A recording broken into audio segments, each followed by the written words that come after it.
Finally, a dry day across Western Mass, but it's still feeling awfully muggy out there after the massive rain that we've seen. Good evening. Thanks for joining us here for Western Mass News at 6. I'm Jordyn Jagolinzer. Let's send things over to meteorologist Don Maher for the very latest. Don?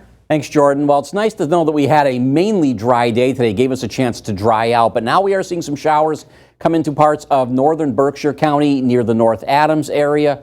And you can see some moderate to heavy rainfall occurring with some of these showers. As we continue to move through the evening, there is the chance for showers and even a couple of thunderstorms, especially as we get towards the later evening hours. But right now, the story is the hazy conditions out there, and this is actually smoke from wildfires that are burning to our north in Canada and out to our west. There is an air quality alert for all of Western Mass, in fact, for all of southern New England, except the Cape and the Islands, and this is in effect until midnight tonight. So air quality is certainly being reduced due to that smoke that is in the air. Temperatures were in the 70s and 80s. North Adams with the showers coming through is cooled to 78.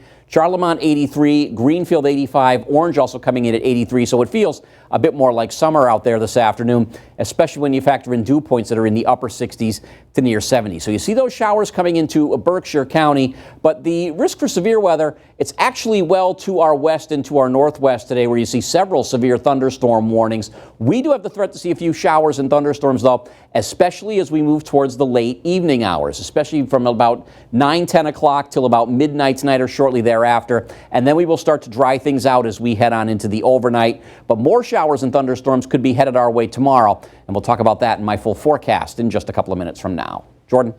All right, Don, thanks. Flooding over the weekend caused damage to homes and businesses across Western Mass. We're getting answers on what you should know to make sure that you don't break the bank if your home is flooded. Western Mass News reporter Matt Satilli joins us live now in Wilbraham with more. Matt? Jordan, we took those questions to David Griffin, Senior Vice President of Dowd Insurance Agencies, to get you help if that were to happen to you. Now, Mary Matthews, owner of Interglow Skin Studios, says it could be a costly repair after she found over 5 feet of standing water in the basement of her building Sunday morning. But she says 2 burst pipes might mean otherwise. We took our questions to David Griffin to see what exactly flood policies cover. A flood policy covers you for water coming into the structure from outside of it. So what we're going through right now, all this heavy rain, that's going to be covered off of a flood policy. As for Matthews, Griffin says she has a special perils policy. If that applies to her, then the pipe burst should and would be covered no matter what happened with the flood damage. He says it typically costs between $400 and $800 annually, but may be worth it in times like these. He adds that while buying a flood policy now wouldn't affect you for the rain this week because of a 30-day wait period, he says you can help protect yourself now by moving stuff out of your basement, either upstairs or into a special storage facility. Reporting live in Wilbraham, Matt Satilli, Western Mass News. Matt, thanks for that live report. Over to Amherst now, where officials detected high levels of E. coli bacteria at the north and south beaches of PUFFER'S Pond and the Wentworth Conservation Area on Stanley Street. Due to this risk, no swimming rule is allowed because of the elevated bacteria levels detected during a routine water test. Be sure to stick with Western Mass News, as an update to this situation is expected next Tuesday, July 27th. Breaking news now out of Springfield, where the victim of an assault by a juvenile has died. The Hampden District Attorney's Office has identified the victim as 60-year-old James Hillman of Springfield. They say that Hillman was an employee with the Center for Human Development and contracted to work inside a Department of Youth Services facility. They say on June 30th, a 16-year-old suspect assaulted Hillman at the facility on Tinkham Road. The identity of the 16-year-old has not been released and remains in a secured DYS facility. More breaking news this evening. The proposed Carvana facility may not be coming to Southwick after all. The construction company in charge of the project filed a motion earlier today to withdraw their application. This after weeks of protests by residents who don't want the company in town. Western Mass News reporter Lindsay Kane is live for us in Southwick, where a planning board meeting is just beginning. Lindsay? Jordan, that's right. That meeting is beginning right now here at Southwick High School. While some residents say this news is promising, others fear this fight is far from over. A letter was sent to the town board a few hours ago saying the construction company assigned to the project is requesting to withdraw their application. The plan was to build a Carvana facility that would focus on storing, washing, and detailing thousands of cars. Residents have been outspoken against the facility, joining together for a campaign called Save Southwick, which Western Mass News has followed closely. Many of their concerns come from the water the site was expected to use, upwards of 20,000 gallons a day, as well as not wanting a large facility in their small town. While the request to withdraw the application for the site is promising news, some say they aren't backing down until the decision is in stone.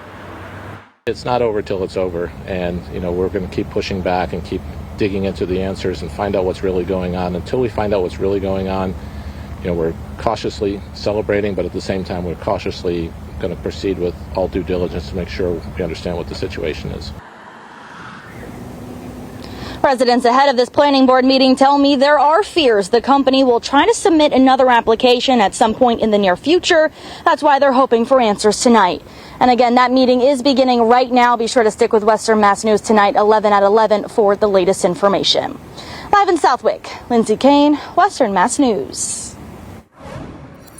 Lindsay, thanks for that live report. The Department of Public Health releasing today's COVID-19 data. They say the state's positivity rate over the past week sits at 1.18%. They say there have been 6 new deaths due to the virus, and so far, a little more than 61% of Massachusetts residents have been fully vaccinated. For a full look at the numbers, you can check out our free Western Mass News streaming app. The Delta variant of COVID is now the most common strain in the United States, but capturing more attention than that strain is the number of COVID cases in general that are breaking through in fully vaccinated people. Tonight, we're getting the latest numbers from the state on breakthrough COVID-19 cases here and what you need to know about staying safe. Western Mass News reporter Audrey Russo is live for us in Springfield with more. Audrey?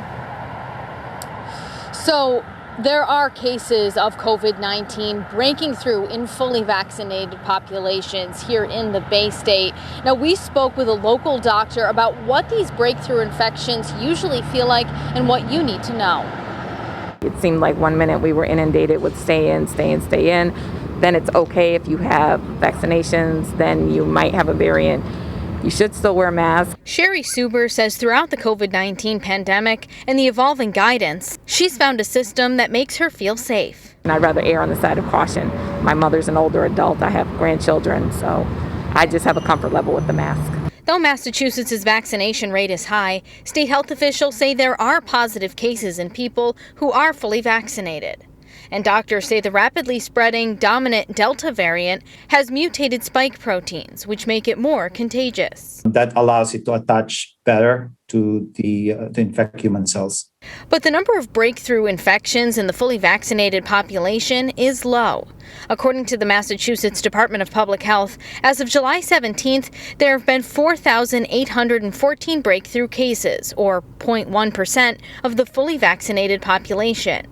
The number of breakthrough cases requiring hospitalization is even smaller, 272. The number of hospitalized cases that resulted in death is 57, and DPH officials say 23 people with breakthrough infections died without going to the hospital. But Armando Paez, an infectious disease doctor with Bay State Health, tells Western Mass News these severe breakthrough cases are not the norm. Most are mild infections, and some are even asymptomatic. Still, Paez recommends getting the vaccine as soon as possible. It's still effective in preventing serious infection.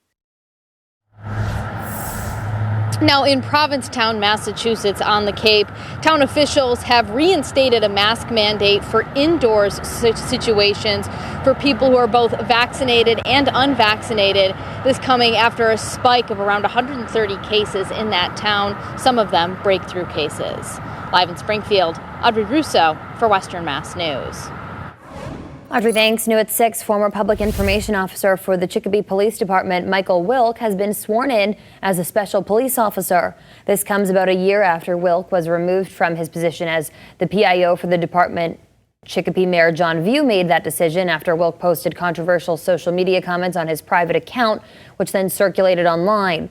Wilk retired from the department shortly after. A representative from Mayor View's office says all retired police officers have the ability to take the special officer position and can work up to 3 hours a day helping the department.